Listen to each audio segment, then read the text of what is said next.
প্রধান উপদেষ্টার পদ থেকে ডক্টর মোহাম্মদ ইউনূস সরে দাঁড়াতে চান এমন খবরে ফ্যাসিবাদ বিরোধী শক্তির মধ্যে যতটা উদ্বেগ উৎকণ্ঠা দেখা গেছে ততোধিক উল্লাস দেখা গেছে মোদির ভারতে, আর গদি মিডিয়া উচ্ছ্বাসে মেতেছে। অন্তর্বর্তীকালীন সরকারকে চ্যালেঞ্জ করাটা হচ্ছে একটা মিলিটারি কুয়ের শামিল। প্রধান উপদেষ্টা ডক্টর মোহাম্মদ ইউনূসের পদত্যাগের ভাবনার মধ্য দিয়ে দেশের রাজনীতিতে ছোটখাটো একটা ভূমিকম্প বয়ে গেল। প্রয়োজন হবে আমরা সর্বদা নিয়োজিত থাকবো এবং জাতির পাশে থাকবো। গতকাল বেশ কয়েকটা গুরুত্বপূর্ণ ঘটনা ঘটেছে। অ্যাপারেন্টলি মনে হচ্ছিল সব শান্ত হয়ে এসছে, কিন্তু প্রথম আমরা উপদেষ্টা ওয়াহিদুদ্দিন মাহমুদের একটা মন্তব্য দেখে দেখলাম যে না, প্রধান উপদেষ্টা থাকছেন। তাতে মনে হলো যে সবকিছু মোটামুটি শান্ত হয়ে এসছে, কিন্তু তারা এরপর একটা অফিসিয়াল স্টেটমেন্ট যেটা প্রধান উপদেষ্টা তার অফিসিয়াল ফেসবুকে শেয়ার করেছেন, সেটা খুব তীব্র সন্দেহের জন্ম দিয়েছে। আমাদের অভিমানী প্রধান উপদেষ্টা এখনো নাটক করছেন, এখনো খেলছেন, অনেকের কাছে সেই বিষয়গুলো পরিষ্কার হয়ে উঠছে এবং অনেকে সেই মন্তব্যগুলোই করছেন। আচ্ছা, শনিবার সন্ধ্যায় বিএনপিকে, এনসিপিকে, জামাত ইসলামীকে কেন বৈঠকের জন্য ডাকা হলো? অন্তর্বর্তী সরকারের প্রধান উপদেষ্টা ডক্টর মোহাম্মদ ইউনূসকে লিখিত বার্তা দিয়েছে বিএনপি। ডক্টর ইউনূসকে পদত্যাগ করালে বিপ্লবী সরকার গঠন করবে ছাত্র জনতা আরটিবি। বাংলাদেশের আরটিবিতে এই নিউজটি আজকে সকালে করেছে, আর আমি গতকাল রাতে সেই কথাটি বলেছিলাম। প্রিয় দর্শক, তাহলে কি সামঞ্জস্য আছে কিনা ছাত্র জনতারা বিপ্লবী সরকার গঠন করবে? আসসালামু আলাইকুম দর্শক, নতুন একটা নিউজে আপনাকে স্বাগতম। প্রিয় দর্শক, বাংলাদেশের চলমান উত্তেজনাময় রাজনৈতিক অবস্থা, ডক্টর ইউনূসের পদত্যাগ না করার ঘোষণা, ডক্টর ইউনূসকে ঘিরে দিল্লির ভয়ঙ্কর ছক, নতুন বিপ্লবী সরকার গঠনের গুঞ্জন, প্রধান উপদেষ্টাকে বিএনপির লিখিত বার্তা, বিএনপি ও সেনাপ্রধানকে ডক্টর ইউনূসের ধমক দেওয়ার ঘটনা ও প্রেক্ষাপট নিয়ে করা আমাদের আজকের ভিডিওটি অত্যন্ত গুরুত্বপূর্ণ। ভিডিওটি শুরু থেকে শেষ পর্যন্ত ধৈর্য সহকারে দেখে একটি লাইক দিয়ে সবাইকে শেয়ার করে দিন। আমাদের চ্যানেলে নতুন হলে চ্যানেলটি সাবস্ক্রাইব করে পাশে থাকা বেল আইকনে ক্লিক করে রাখুন। আমাদের ভিডিওটি আপনি বাংলাদেশের কোন জেলায় বসে দেখছেন বা শুনছেন সেটি অবশ্যই কমেন্ট বক্সে কমেন্ট করে জানিয়ে দিতে ভুলবেন না। প্রধান উপদেষ্টা ডক্টর মোহাম্মদ ইউনূসের পদত্যাগের ভাবনার মধ্য দিয়ে দেশের রাজনীতিতে ছোটখাটো একটা ভূমিকম্প বয়ে গেল। অবশ্য সেই কম্পন মিলিয়ে যেতেও সময় লাগেনি। অন্যান্য উপদেষ্টা এবং রাজনৈতিক দলগুলোর তৎপরতায় পদত্যাগের সিদ্ধান্ত থেকে সরে এসেছেন ডক্টর মোহাম্মদ ইউনূস। প্রায় 24 ঘন্টার উত্তপ্ত পরিস্থিতির পর দেশের রাজনীতিতে বয়ে গেছে ঠান্ডা বাতাস। বলা বাহুল্য, প্রধান উপদেষ্টা কোথায়ও প্রকাশ্যে তার পদত্যাগের ভাবনা শেয়ার করেননি। নানা ইস্যুতে ত্যক্ত বিরক্ত হয়ে উপদেষ্টা পরিষদের বৈঠক এবং কাছের কয়েকজনের সঙ্গে তিনি তার অভিপ্রায় জানিয়েছেন। এরপরেই বিদ্যুৎ গতিতে বিষয়টা বাইরে চলে আসে। একইভাবে পদত্যাগের চিন্তা থেকে সরে আসার ক্ষেত্রে কয়েকটি শর্তের কথাও রুদ্ধদ্বার বৈঠকে সংশ্লিষ্টদের জানিয়ে দিয়েছেন তিনি। প্রধান উপদেষ্টা ডক্টর মোহাম্মদ ইউনূস পদত্যাগ করছেন না, শুক্রবার তথ্যটি স্পষ্টভাবে জানিয়েছেন তার বিশেষ সহকারী প্রকৌশলী ও প্রযুক্তিবিদ ফয়েজ আহমেদ তৈয়ব। এক্ষেত্রে অবশ্য কিছু শর্তের কথাও জানিয়েছেন প্রধান উপদেষ্টা। ঠিক শর্ত না হলেও সহকর্মীদের উদ্দেশ্যে কিছু স্পষ্ট বার্তা দিয়েছেন। ডক্টর মোহাম্মদ ইউনূস জানিয়ে দিয়েছেন উপদেষ্টাদের আরও তৎপর হতে হবে। এর মধ্য দিয়ে ক্যাবিনেটকে গতিশীল করতে হবে। উপদেষ্টাদের এমনভাবে কাজ করতে বলেছেন যেন পরিবর্তনটা দৃশ্যমান হয়, মানুষ যেন অগ্রগতিটা বুঝতে পারে, কিংবা দৃশ্যমান অগ্রগতি জনতার সামনে উপস্থাপন করতে হবে এবং এ ব্যাপারে কোনো দ্বিমত থাকতে পারবে না। সব মিলিয়ে ক্যাবিনেট সদস্যদের তৎপরতা বাড়ানোর নির্দেশ দিয়েছেন তিনি।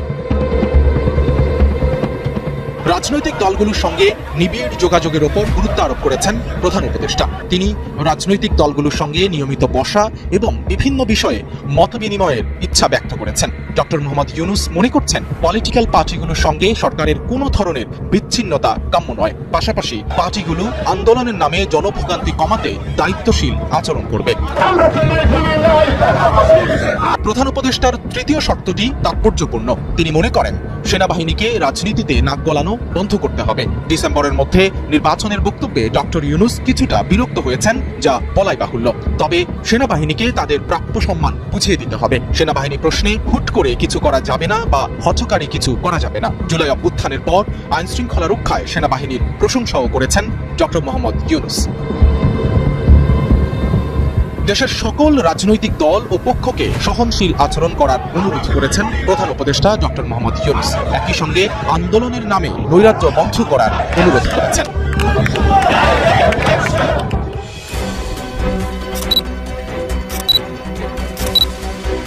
যদি সত্যি সত্যি এই কথাগুলো সামাজিক যোগাযোগ মাধ্যমে যেগুলো এসছে উনি অ্যাড্রেসে বলে থাকেন, উনি এখতিয়ার বহির্ভূত কাজ করেছেন এবং অন্তর্বর্তীকালীন সরকারকে চ্যালেঞ্জ করাটা হচ্ছে একটা মিলিটারি কুয়ের শামিল, যেটা করবার ন্যূনতম কোনো অধিকার এখতিয়ার 24-এর গণ অভ্যুত্থান ওনাকে দেয় নাই, কাউকে দেয় নাই বাংলাদেশে। এবং উনি বিভিন্ন বক্তব্যে বলেছেন যে আমি অভিভাবকহীন। আপনার অভিভাবকহীনের প্রশ্ন আসতেছে কোথেকে? দেশে তো সংবিধান সাসপেন্ড হয়নি এখনো, দেশে অন্তর্বর্তীকালীন সরকার আছে। তার কাছ থেকে ইনশাল্লাহ আমি ভবিষ্যতে সেনা বাহিনীকে এগিয়ে নিয়ে যাওয়ার আমার সর্বাত্মক চেষ্টা আমি জারি রাখবো এবং দেশ এবং জনগণের প্রয়োজনে যখন প্রয়োজন হবে আমরা সর্বদা নিয়োজিত থাকবো এবং জাতির পাশে থাকবো ইনশাআল্লাহ। বাংলাদেশের রাজনীতির চলছে এক উত্তাল সময়। বিভিন্ন রাজনৈতিক শিবিরের মধ্যে উত্তেজনা যেন নতুন কোনো মোড়ের অপেক্ষায়। রাজনীতির দাবা খেলায় যখন গুটি চলছে শ্বাসরুদ্ধকর গতিতে, তখন হঠাৎই যেন থমকে গেল দেশের অন্তর্বর্তী সরকারের হৃৎপিণ্ড রাষ্ট্রীয় অতিথি ভবন যমুনা। চারপাশে উত্তাল রাজপথ, একের পর এক পাল্টাপাল্টি কর্মসূচি, ভেঙে পড়া রাজনৈতিক সংলাপের সম্ভাবনা আর আস্থাহীনতার গভীর ঘাত। আর বাংলাদেশের এমন পরিস্থিতি দেখে গত 9 মাসের মধ্যে দিল্লির সাউথ ব্লক সবচেয়ে আনন্দের সময় কাটিয়েছে গত বৃহস্পতিবার, এমনটাই মনে করছে রাজনৈতিক সচেতন মহলে। হাসি ফুটেছে পতিত আওয়ামী সেকুলার শিবিরেও। প্রধান উপদেষ্টার পদ থেকে ডক্টর মোহাম্মদ ইউনুস সরে দাঁড়াতে চান, এমন খবরে ফ্যাসিবাদ বিরোধী শক্তির মধ্যে যতটা উদ্বেগ উৎকণ্ঠা দেখা গেছে, ততোধিক উল্লাস দেখা গেছে মোদির ভারতে। আর গদি মিডিয়া উচ্ছ্বাসে মেতেছে। 24-এর অভূতপূর্ব গণ অভ্যুত্থানের মধ্য দিয়ে ভারতের দাদাগিরির অবসান ঘটে, আর এতে দেখা দেয় মোদির কপালে চিন্তার ভাঁজ। কারণ টানা 17 বছরের বাংলাদেশের উপর একচ্ছত্র নিয়ন্ত্রণ হারায় ভারত। আর তা পুনরুদ্ধারে বাংলাদেশকে নিয়ে নতুন করে ষড়যন্ত্র শুরু করে মোদির ভারত। বাংলাদেশকে অস্থিতিশীল করতে শুরু করে ষড়যন্ত্রের নতুন নতুন ছক আঁকা। কারণ দিল্লি ডক্টর ইউনুসকে তাদের জন্য সবচেয়ে বড় হুমকি হিসেবে দেখছে। ফলে তাদের এজেন্ডার শীর্ষে রয়েছে ঢাকায় ইউনুস মুক্ত সরকার। এই এজেন্ডা বাস্তবায়নে নানাভাবে শক্তি যোগাচ্ছে পতিত ফ্যাসিবাদ ও তার দোসররা। আর এদিকে ভারতীয় গেম প্ল্যানের অংশ হিসেবেই বিভিন্ন ইস্যুতে ডক্টর ইউনুস সরকারের ওপর প্রচন্ড চাপ সৃষ্টি করা হচ্ছে। বিব্রত ও বিরক্ত হয়ে তিনি ক্ষমতা ছাড়লেই প্ল্যান বি বাস্তবায়নে নামবে দিল্লি। প্রতিবিপ্লবের মাধ্যমে বিশ্বস্ত সেবাদাস শেখ হাসিনাকে ফেরাতে ব্যর্থ হয়ে নতুন কৌশল নেয় ভারত ও ক্ষমতাচ্যুত আওয়ামী লীগ। দিল্লির ছকে এদেশের রাজনীতি নতুন করে প্রভাবিত করার অপতৎপরতা চলছে। সবচেয়ে উদ্বেগের জায়গা হলো দেশের রাজনীতিক, সেনাবাহিনী ও সরকারের একটি অংশ ওই ছকে নিজেদের জড়িয়ে ফেলেছে। ভূ রাজনীতিতে কোন ঠাসা হয়ে পড়া ভারত যে কোনো মূল্যে ঢাকায় আধিপত্য পুনঃপ্রতিষ্ঠা করতে বহুমুখী কৌশল নেয়। আর সেই কৌশলে বুঝে না বুঝে ফাঁদে পা ফেলেছে গণ অভ্যুত্থানের পক্ষের কোনো রাজনৈতিক দল। এসব দল ও সেনাবাহিনীর সাম্প্রতিক বয়ান এবং ভারতীয় গণমাধ্যমগুলোর প্রতিবেদনে বিস্ময়কর সাযুজ্য দেখা যাচ্ছে। ছাত্র জনতার অভ্যুত্থানের পক্ষগুলোর মধ্যে দ্বন্দ্ব ও বিভাজনের সুযোগও কাজে লাগাচ্ছে দিল্লি। গত বৃহস্পতিবার প্রধান উপদেষ্টা ডক্টর মোহাম্মদ ইউনুস এক বিস্ফোরক সিদ্ধান্তের দ্বারপ্রান্তে পৌঁছে যান। তিনি আর দায়িত্বে থাকতে চান না। জাতির প্রতি দায়বদ্ধতা, আন্তর্জাতিক প্রত্যাশা ও অভ্যন্তরীণ বিশৃঙ্খলার চাপের মুখে ডক্টর ইউনুস জানান, যদি কাজ করার মতো পরিবেশ না থাকে তবে তিনি সরে দাঁড়াবেন। আর এতেই উল্লাসে মেতেছে দিল্লি। এদিকে সর্বশেষ প্রাপ্ত তথ্য অনুযায়ী প্রধান উপদেষ্টা ডক্টর মোহাম্মদ ইউনুস তার অবস্থানে অনড় রয়েছেন। তিনি পরিষ্কার জানিয়ে দিয়েছেন, রাজনৈতিক দলগুলো সংস্কার কাজে সহযোগিতার পরিবর্তে অরাজক পরিস্থিতি অব্যাহত রাখলে তিনি পদত্যাগ করবেন। বিভিন্ন গণমাধ্যমে প্রকাশিত খবর বলছে, ডক্টর ইউনুস তার সহকর্মী উপদেষ্টাদের কাজকর্ম গুছিয়ে নিতে বলেছেন।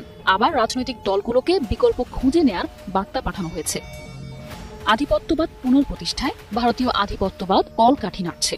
দেশের এই পরিস্থিতির জন্য ভারতের হাত থাকার ইঙ্গিত রয়েছে বলে মনে করছেন রাজনৈতিক বিশ্লেষকরা। তারা যে কোনো সময় যে কোনো অঘটন ঘটাতে পারে। তাদের কৌশল হচ্ছে ছোট ছোট অঘটন ঘটিয়ে মানুষের মতকে পিছিয়ে তুলে বড় ধরনের ঘটনা ঘটানো। গত 20 ঘন্টা আগে বলেছিলাম 48 ঘন্টা থেকে 72 ঘন্টার ভিতরে বাংলাদেশে তৈরি হবে বিপ্লবী ইসলামী সরকার। এই বিপ্লবী ইসলামী সরকারের বিষয়টা নিয়ে বিশ্লেষণ করেছি এবং বলেছি যে এই বিপ্লবী ইসলামী মূল্যবোধে বিশ্বাসীরা যে সরকারটি গঠন করবে তারা কোনো ইসলামী বিপ্লবী সরকার বলবে না, আধুনিক একটি নামকরণ করেই তারা সরকারটি তৈরি করবে। এই কথাটাকে অনেকেই হজম করতে পারছেন না, অনেকেই নিতে পারছেন না। অনেক বিজ্ঞ মানুষরাও কমেন্টস লিখছেন, অনেকেই আমাকে ব্যক্তিগতভাবেও মেসেজ করেছেন। তাদের জন্য একটি উত্তর আমি জাস্ট বাংলাদেশের একটা মিডিয়া থেকে দিচ্ছি। আমার প্রেডিকশনের সাথে তা কতটুকু মিল আছে আপনারা দেখে নিবেন। আমি পড়ছি, ডক্টর ইউনুসকে পদত্যাগ করালে বিপ্লবী সরকার গঠন করবে ছাত্র জনতা, আরটিভি। বাংলাদেশের আরটিভিতে এই নিউজটি আজকে সকালে করেছে, আর আমি গতকাল রাতে সেই কথাটি বলেছিলাম। প্রিয় দর্শক, তাহলে কি সামঞ্জস্য আছে কিনা ছাত্র জনতারা বিপ্লবী সরকার গঠন করবে? আরেকটি সংবাদ আজকেই আপনারা পত্র পত্রিকায় এবং সোশ্যাল মিডিয়ায় দেখতে পেয়েছেন, সেটা হলো প্রতিবাদ সমাবেশ শাহবাগে রবিবার বিকাল 3:30 আয়োজনে জুলাই ঐক্য পরিষদ। জুলাই ঐক্য পরিষদ আয়োজন করছে আগামীকাল রবিবার বাংলাদেশ সময় বিকাল 3:30 থেকে শাহবাগে। আর আমি গত রাত্রে আপনাদেরকে জানিয়েছিলাম 48 ঘন্টা থেকে 72 ঘন্টার ভিতরে টেকনাফ থেকে তেতুলিয়া, রূপসা থেকে পাথুরিয়া থেকে যোদ্ধারা ঢাকামুখী হচ্ছেন। তারা আজকে বাংলাদেশে কি ঘটছে, বিএনপি জামায়াতের সাথে স্পেশালি ডক্টর মোহাম্মদ ইউনূসের বৈঠকে কি সিদ্ধান্ত হয়, সেই সিদ্ধান্তের দিকে তারা তাকিয়ে আছেন। এই সিদ্ধান্ত যদি ব্যর্থ হয়, এই সিদ্ধান্তে যদি অটল থাকতে না পারেন ডক্টর মোহাম্মদ ইউনূস, আর এই সিদ্ধান্ততে যদি বিএনপি একত্রিত না হয়, বিএনপিকে পিছনে ফেলে তৈরি হবে একটি বিপ্লবী সরকার। আর সেই বিপ্লবী সরকার তৈরি হয়ে যাওয়ার পরে বন্ধ হয়ে যাবে বাংলাদেশের সংবিধান, তৈরি হবে নতুন বিপ্লবীদের রাষ্ট্র পরিচালনা। আর ওই বিপ্লবীদের রাষ্ট্র পরিচালনা করতে গিয়ে বিপ্লবীরা শপথ নেবেন প্রধান বিচারপতির কাছে, বন্ধ হয়ে যাবে চুপুর দরজা, বন্ধ হয়ে যাবে বাংলাদেশের আওয়ামী লীগের প্রেতাত্মাদের বিভিন্ন জায়গায় যেই নিজেদেরকে মহড়া দিয়ে নিজেদেরকে বড় করে বর্তমান সচিবালয় থেকে বিভিন্ন জায়গায় তাদের চেহারা দেখতে পাচ্ছি, সবকিছু বন্ধ করে দেবে এই বিপ্লবীরা। কিন্তু এই বিপ্লবীদের পিছনের শক্তি কয়জন? এই বিপ্লবী বর্তমান সময়ে যদি আমরা নাহিদ হাসনাতের মিটিং এ দেখতে পাই, আমরা সেই বিপ্লবী আর দেখতে পাই না যেটা গত 6 মাস আগে দেখতে পেয়েছি। কিন্তু তাহলে করবেটা কে? করবেটাকে সেটাই আমার আলোচনার বিষয়। করবেটা হলো বাংলাদেশের যতগুলা ভারত বিরোধী রাজনৈতিক দল আছেন, যতগুলা ইসলামী মূল্যবোধের বিশ্বাসী রাজনৈতিক দল আছেন, যারা নাকি শেখ হাসিনার সময় দীর্ঘদিন যাবৎ কারাগারে নির্যাতিত হয়েছেন, নিপীড়িত হয়েছেন, বঞ্চিত হয়েছেন, তাদের সন্তানদের পড়ালেখা, কারো কারো সন্তানদেরকে ধরে নিয়ে পর্যন্ত নির্যাতন করা হয়েছিল, সেই সমস্ত নির্যাতিত পরিবারগুলা একত্রিত হয়ে আর জুলাই শহীদদের 1500 শহীদের 30 মানে 3000 পিতামাতা আছে, 1500 শহীদের পরিবারে 5 জন করে ধরলে কয়েক হাজার মানুষ আছে 1500 শহীদের, আর 30,000 আহতের পরিবারে 5 জন করে ধরলে কত লক্ষ মানুষ আছে। এই সকল মানুষকে আপনারা দেখতে পাবেন আগামী 48 থেকে 48 ঘন্টার ভিতরে যদি বাংলাদেশের কোন নতুন সূর্য উদয় না করতে পারেন ডক্টর মোহাম্মদ ইউনূস স্যার, তখন বিপ্লবীরাই ইউনূস স্যারকে পদত্যাগ করতে বলবেন এবং পদত্যাগের পরে আবার নতুন বিপ্লবী সরকারের নতুন শপথে অংশগ্রহণ নেবেন ডক্টর মোহাম্মদ ইউনূস। এমনও হতে পারে যে ডক্টর মোহাম্মদ ইউনূসকে রাষ্ট্রপতি হিসাবে প্রধান বিচারপতি শপথ দেবেন এবং রাষ্ট্রপতি হয়ে ডক্টর মোহাম্মদ ইউনূস সাহেব বিপ্লবীদেরকে শপথ দিবেন। এই পরিকল্পনায় এখন এগিয়ে যাচ্ছে দেশ। যারা পিছিয়ে আছেন, ঘুমিয়ে থাকেন নাকে সরিষার তেল দিয়ে, 48 ঘন্টা পরে ঘুম থেকে উঠে দেখতে পাবেন নতুন সূর্যটা কিভাবে উঠেছে বাংলাদেশে। কারণ ঘুমন্তদেরকে জাগানো বড় কঠিন। আজকেও আবার বিএনপি একই কথা বলেছে, ডিসেম্বরের মধ্যে নির্বাচন চাই। Doctor Mosharraf Hossain sir senior মানুষ, ওনার এই বার্ধক্য বয়সে ডক্টর মোহাম্মদ ইউনূস স্যারের কাছে গিয়েছেন 4 জনকে নিয়ে, জামাতের আমির গিয়েছেন 2 জন ডক্টর আব্দুল্লাহ মোহাম্মদ তাহেরকে নিয়ে, আবার বিপ্লবীদের মধ্য থেকে গিয়েছেন 4 জন। আমরা দেখতে পেয়েছি 3টা মিটিং আজকে কমপ্লিট করেছেন ডক্টর মোহাম্মদ ইউনূস স্যার।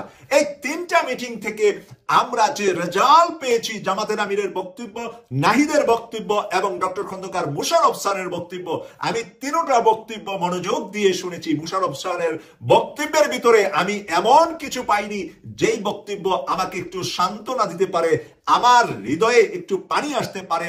মোশাররফ স্যারের মতন একজন সিনিয়র মানুষ, যিনি বিএনপির একজন সিনিয়র ব্যক্তি, দুনিয়ায় আর চাওয়া পাওয়া ওনার কি আছে, কখন উনি দুনিয়া থেকে বিদায় নিবেন এই দিনকাল হয়তোবা উনি গণছেন। এর আগে উনি সিঙ্গাপুরে বহুদিন চিকিৎসায় ছিলেন। আমরা স্যারের জন্য দোয়া করি, কিন্তু রাজনীতির মাঠে স্যারের বিদায়টা কেমন হবে তা আজকের বক্তব্য থেকে আমি হতাশ যে সেই নির্বাচনী রুটম্যাপ সহ তারা লিখিত একটি প্রস্তাব নিয়ে গিয়েছে ডক্টর মোহাম্মদ ইউনূসের কাছে। আর কেউ লিখিত প্রস্তাব নিয়ে যাননি, বরঞ্চ ইউনূস স্যারকে বাংলাদেশের এই বিপ্লবী সরকার গঠনের জন্য এই বর্তমান অন্তর্বর্তীকালীন সরকারের ভিতরে যারা ভারতের লেসপেন্সার আছে, ভারতের টুকাই আছে, ওই টুকাইদেরকে বদল করে নতুন উদ্যমে কাজ করার জন্য উনাকে কিছু নতুন সাহসী মানুষকে পাশে নেওয়ার পরামর্শ দিয়েছেন। নাহিদ ইসলামের বক্তব্য শুনেছি, সে তরুণ হিসাবে সে যতটুকু বলেছে তার জন্য তার প্রতি ভালোবাসা এবং আমার দরদ, আমার আন্তরিকতা অবশ্যই নাহিদের প্রতি আছে। আজকে আমি প্রথম দেখলাম হাসনাত আব্দুল্লাহকে নাহিদের পাশে দাঁড়াতে। আমি জানি এই সূর্য সন্তানটা নাহিদের একজন বড় কমান্ডার হিসাবে, বাংলাদেশের 18 কোটি মানুষের একজন কমান্ডার হিসাবে কমান্ড করবে আগামী দিনগুলোতে বাংলাদেশের। কারণ তারকিবিন এরদোয়ানের পরিকল্পনা কিন্তু ব্যস্তে যাবে না। এরদোয়ান কি বলেছেন আর কি করবেন গত 2-3 দিন যাবৎ আমি কিছুটা আপনাদেরকে বলে আসছি।